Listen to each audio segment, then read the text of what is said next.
Hello and welcome to Easton News. This is Jack Ryan, and today is Friday, December 9th, 2022.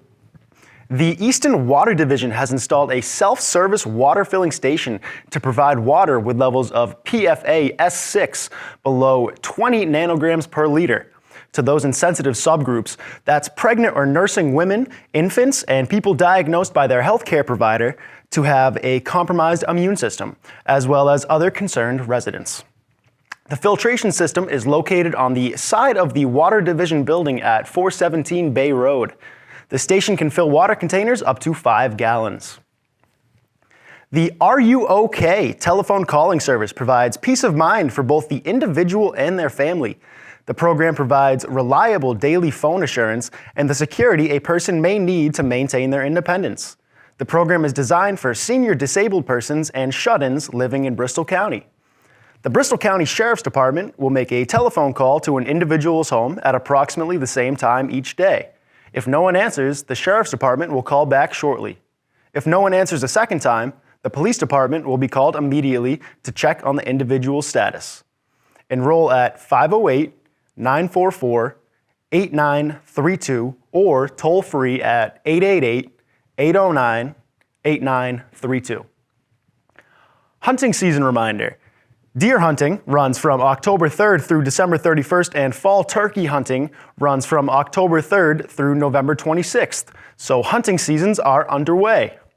Hunting is allowed on Conservation Commission properties with all applicable licenses and in accordance with all laws. Please take all necessary precautions while enjoying conservation property, such as wearing brightly colored hats and clothing if you are walking, hiking, or biking on conservation properties. Pets should also be leashed at all times in accordance with the town's leash law, Chapter 104-7. Hunting is allowed from half an hour before sunrise to half an hour after sunset. Hunting is not allowed on Sundays. For more information on hunting, visit the Massachusetts Division of Fisheries and Wildlife website at www.massgov/hunting-regulations. On December 5th, Oliver Ames High School had a water pipe bust, which led to the school to be evacuated, and classes for the day were canceled. Our street reporter, who is also an Oliver Ames student, Wyatt Fain, sat down with another student to talk about the day's event. Hello, my name is Wyatt Fain. On Monday, December 5th, a water main at Oliver Ames High School broke, causing all toilets and sinks inside the building to malfunction. Eventually, the school administration decided to evacuate the school at 10 a.m. This is my fellow student, Kagan Prowler. What were you doing at the time of dismissal? I was in advisory, same as everyone else. It's a 12-minute block where, you eat, study, whatever. Personally, I was studying for a quiz that I had next block, and I was underprepared for. I did not have that quiz, which I was very grateful for. I was sitting in my advisory on my phone. What was your personal reaction to the water being shut off? I think, like a lot of people, more of mildly annoyed was my initial reaction. Remember, I had chemistry first block, and I went to the bathroom, and walking into the bathroom, all of the water was either the sinks weren't turning on or the water was brown, and just, it was the bathrooms were unusable. So I was mildly inconvenienced as I couldn't go to the bathroom first block, but above that, I didn't really expect much. Yeah. I couldn't fill my water bottle that morning, so. Tragedy. Yeah, really. What was the overall reaction from the student body after we got dismissed? Shocked, I think, would be my first emotion. I think that everyone didn't believe it at first. Yeah. And then once the principal came on the announcements and said that we were getting dismissed from the school, people were, I want to say, happy, because it's free early release day. Yeah, it was a Monday morning. I think we were all feeling the Monday. Yeah, the Monday morning dread, and within 5 minutes, I think the entire school's body language, perspective, overall vibe changed drastically in 5 minutes. Yeah. I did hear people cheering in the hallways. Yeah, there was a lot of that. How did the evacuation go overall? I think it was a little bit chaotic. I know I saw the assistant principal speed walking through the hallway on a phone, looking very concerned, which I had sympathy for, because I'm sure for administration it was a nightmare to deal with. Yeah. But as a student myself, I was overwhelmed with joy, and our students were just flooding through the hallways. Oh, it was pretty crazy. It was very disorganized, and of course everyone wanted to run out to their cars. Yeah. Myself included. I didn't go the running out to my car strategy. I bide my time with the parking lot. Yeah. Because I just waited for everyone to leave. That's what I did. It was really crazy, especially I like just walking out and seeing like everyone just running for the exits. You could have thought the fire alarm was going off or Oh something. yeah. I think we would have been less urgent if the fire alarm was going off. Yeah, because we knew we had to come back in the building. Right, yeah. What did you do with your free time after we all evacuated? My free time, I took that day to rehearse with some fellow bandmates of mine, and we went and played at the retirement home next to the Shaws at Five Corners here in Easton. And I was really looking forward to that. I was grateful I had some extra time to prep with my bandmates before playing there, because we hadn't rehearsed beforehand. And so the day off gave me a chance to really rehearse and know what I was playing. And we had a great time playing for the people at the retirement home, and we hope they enjoyed as well. All right, thank you, Kagan, very much. Thank you, Wyatt. Easton Community Access Television is holding a live chat with Santa on December 10th from 3 to 4 p.m. Santa will be here in the ECAT studio, so you can chat with him, tell him what you want for Christmas, and find out if you're on the naughty or nice list. To register, email info@eastoncat.org. The Easton Police will be holding the Stuff a Cruiser event Saturday, December 10th. They will be collecting toys in the main parking lot at Target 41 Robert Drive from 10 a.m. to 2 p.m. They are accepting new, unwrapped toys, which will be donated to My Brother's Keeper. If you cannot make it out, they have a donation box at the police station at 46 Lothrop Street, where toys can be dropped off through December 19th, 2022. December 9th, the Jubilate Choral will perform at the Easton Festival of Trees from 7 to 7:30 p.m. Jubilate Choral Incorporated is a renowned community choir based in Brockton with singers from all around southeastern Massachusetts. The Generations Music Group will be performing at the Easton Festival of Trees December 10th. It has been 4 years since this musically talented family last performed at the Festival of Trees. This past weekend, Easton Lions Club held their annual holiday festival. The day started off when Boy Scout Troop 193 held a morning breakfast at Oaks Ames Memorial Hall. Food from the father's daughter and a visit from Santa. Later in the day was the Christmas parade. The parade marched down Main Street, and they had several different organizations, an OA marching band, dance groups, and Santa ended the parade. After the parade, at the Rockery, they had carolers and pictures with Santa. Behind the library, people were allowed to make delicious s'mores around fire pits. When it became dark, the Rockery was lit up with Christmas lights and ended the night with a concert. All of the day's events are available to view through ECAT's programs. Raise your voice and join the 46th annual Messiah Sing on December 13th at 7:30 p.m. at the Immaculate Conception Church at 193 Main Street, featuring the Oliver Ames Chamber Orchestra and Concert Choir.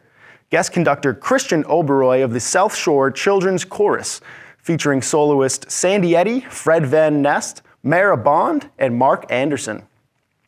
Also featuring local string professionals Allison Dobbs, Sengwan Nam, Kathy Kalaragas, and Duke Roth. Admission is free. The Temple Haya Shalom's Hanukkah celebration will be held December 18th at 10:30 a.m. The event includes mobile planetarium tour to explore the wonders of the universe during the Festival of Lights. In addition, they will have songs, crafts, and holiday treats. This is a free event for families with small children. The Temple Haya Shalom is located at 239 Depot Street in Easton. The Richard Tucker Memorial Fund is holding their annual Christmas walkthrough on December 1st through December 24th from 4:30 to 8:30, weather permitting. This year, the walkthrough is just over a quarter of a mile of Christmas decorations, hundreds of thousands of lights, dozens of trees, and over 200 blow-ups. The Richard Tucker Memorial Fund was started by Gold Star mom Karen Tucker. Her son Richard joined the Navy in 1995 and served almost 20 years. During his active time in the service, he was deployed to Iraq twice and Afghanistan twice. He built schools, airstrips, water wells, and other structures. He was within a day of returning when he died. To honor his memory, the family founded the Richard Tucker Memorial Fund Incorporated. They are a nonprofit that helps first responders and veterans.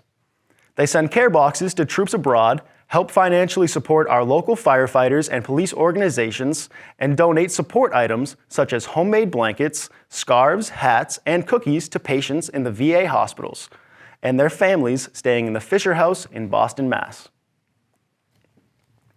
ECAT has partnered with the Animal Protection Center of Southeastern Massachusetts to help promote animal adoption. The APCSM is an education and outreach animal shelter serving Plymouth, Norfolk, and Bristol counties. Since 2009, they have placed over 8,000 animals into forever homes. So we wanted to feature one of the animals that needed help finding their forever home. Today we have Mr. Worldwide as our pet of the week, and Katie from the APCSM will show off Mr. Worldwide in our feature.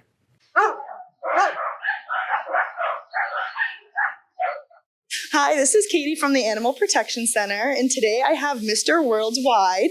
He is a 4-year-old pit bull. He was actually brought in as a stray, so we are just kind of guesstimating his age. He is the sweetest boy, though. He is a neutered male. He's up to date on all of his vaccines. He would love to be in a home, probably with no other animals and no young kids, but he loves people. So if you are looking for a big couch potato and somebody to take short walks, as he doesn't move a lot, Mr. Worldwide is the one for you. He is just such a gentle spirit. He loves everybody. And his biggest thing is he loves tennis balls. So if you are interested in adopting this big man, you can fill out an adoption application on our website at apcsm.org. Join the Children's Museum in Easton every Friday from 10 a.m. to 10:45 for Stream Ahead. The R is for reading. Incorporating literacy into programming promotes critical thinking and creativity. Join the Children's Museum for story time, followed by an inspiring activity. Stream Ahead is free with admission or with a Children's Museum in Easton membership. Distributions for the Easton Food Pantry are at the rear of the Fellowship Church, that's 604 Foundry Street in Southeastern Mass on Mondays from 11:30 a.m. to 3 p.m. Please see their website for more information at eastonfoodpantry.org. On Monday, January 16th, the Easton Grange will host a community blood drive at the VFW at 148 Allen Road in Easton. The drive will go from 11 a.m. to 4 p.m. To sign up to donate, go to redcrossblood.org. The Abeo Quartet Benefit Concert for the Rose Conservatory is Friday, December 16th at 7 p.m. at the Holy Trinity Lutheran Church at 143 Lincoln Street in Easton. Donations are encouraged and welcome. The Abeo Quartet, formed at Juilliard in 2018, is the inaugural graduate string quartet in residence at the University of Delaware under the mentorship of Calidor String Quartet. The quartet finished an exciting 2022 summer, participating in the Music at Menlo Chamber Music Festival and Institute, the McGill International String Quartet Academy, and the prestigious Banff International String Quartet Competition. Rose Conservatory is located on Pleasant Street in Brockton and nurtures the love of music, transforming the lives of Brockton children after school through low-cost, exceptional training. Students learn to read, play music, play piano, violin, hand chimes, West African drumming, and more.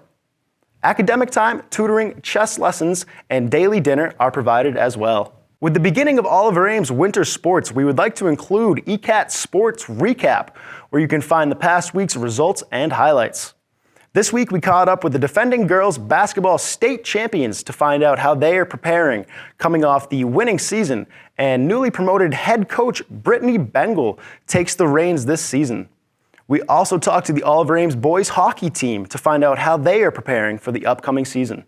So my name is Brittany Engel. I am the head varsity coach at Oliver Ames High School. I played back in the day for Lainey from 2002 to 2006, part of her first state championship team.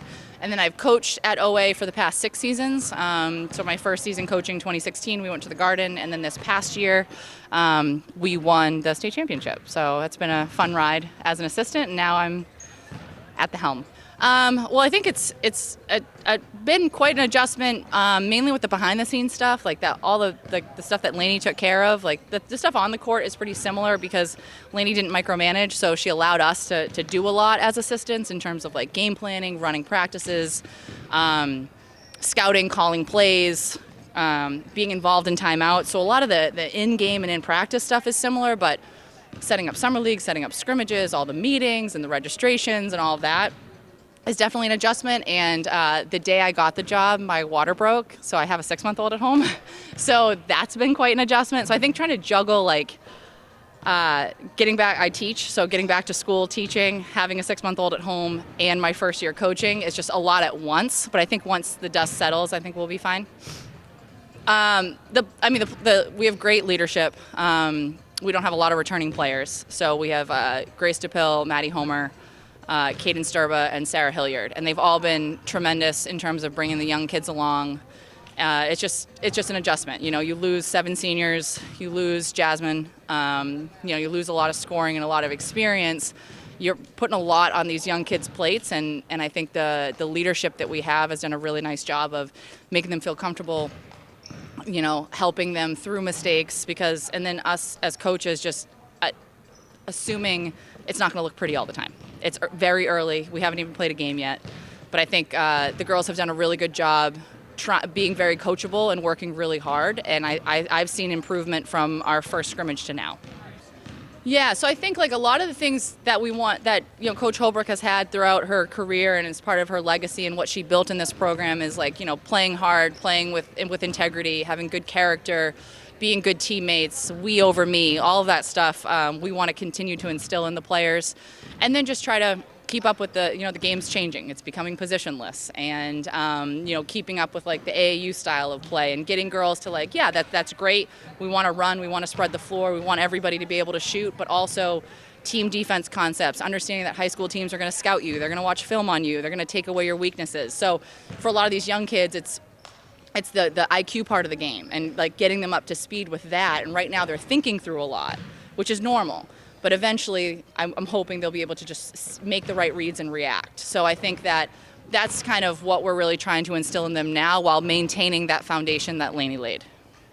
Oh my God, I assume she's going to be at every game. I would hope that she would be at every game, and I encourage her to be at every game. I told her any role she wants to have. This was her baby for so many years, over 40 years, that just to walk away from it, I wouldn't expect her to go cold turkey, and I wouldn't want her to. I mean, I think she's such an important part of the program.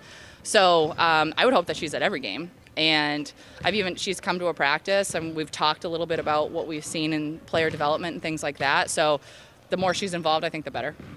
I'm Sarah Hilliard. I'm a junior at OA, and I'm a captain this year. And something different from last year and this year is that we just have a lot of new people on the team, and we lost a lot of valuable players from last year.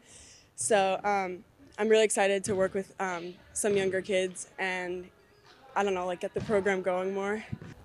Last season, it was a really great opportunity for me to go to the state championship. I got to play with a lot of really talented girls, and it was awesome to play against Norwood, who is a really talented team as well.